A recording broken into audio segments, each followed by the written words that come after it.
Hello বন্ধুরা, আসসালামু আলাইকুম। পাপড়ি মাশরুম অ্যান্ড অ্যাগ্রো ফার্মের পক্ষ থেকে সবাইকে শুভেচ্ছা। আশা করি সবাই ভালো আছেন। একজন শ্রদ্ধেয় উদ্যোক্তা কমেন্ট করেছেন যে আপা আপনি বলেছেন যে চপের দোকানে মার্কেটিং করতে। চপের দোকান বলতে কি বোঝায়? হোটেল? দেখেন, হোটেল বলতে ওখানে কিন্তু মানুষ ভিতরে বসে খায়, কিন্তু নর্মালি চপের দোকান বলতে আমরা যেটা বুঝিয়ে থাকি রাস্তায় যে ভাজা পোড়াগুলো হয়, যেটাকে 12 ভাজা বলে।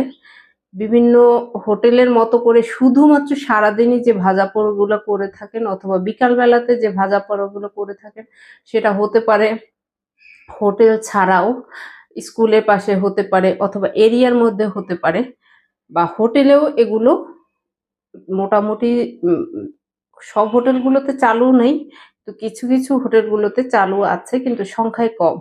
তো নর্মালি যেটা আমরা ভাজা পোড়ার দোকান বলি, 12 ভাজা বলে যেটাকে, এই বিষয়টাকে আপনাকে বুঝতে হবে। আপনি মার্কেটিং করে যান, কোথাও না কোথাও থেকে নক আসবে। হতে পারে সেটা হোটেল থেকেও রেসপন্স আসতে পারে, অথবা যেখান থেকে শুধুমাত্র ভাজা পোড়া হয় সেই জায়গাগুলোতেও হতে পারে। এটা আসলে এক এক এরিয়াতে এক এক রকম হয়তো বলে থাকেন। নর্মালি ঢাকার ভাষায় যেটাকে বলা হয় 12 ভাজা, নর্মালি সিঙ্গারা, সমুচা, আলুর চপ সব ধরনের ভাজা পোড়াই আছে, সেই দোকানগুলোকেই আমরা বলে থাকি।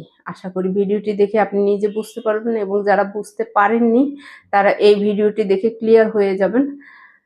যে কোনো প্রশ্ন আমাদের মেসেঞ্জারে নক দিয়ে রাখতে পারেন, অথবা ইউটিউব চ্যানেলে আপনি কমেন্ট করে রাখতে পারেন। চেষ্টা করব ধারাবাহিকভাবে আপনাদের উত্তরগুলো ভিডিও আকারে দিতে, যাতে আপনি নিজেও জানতে পারেন এবং বাকিরাও জানার সুযোগ পায়। ভালো থাকুন, সুস্থ থাকুন, এবং নিজ ঘরে ঘরে মাশরুম চাষ করে নিজের পুষ্টি চাহিদা মিটিয়ে তুলুন। ভালো থাকুন। আল্লাহ হাফেজ।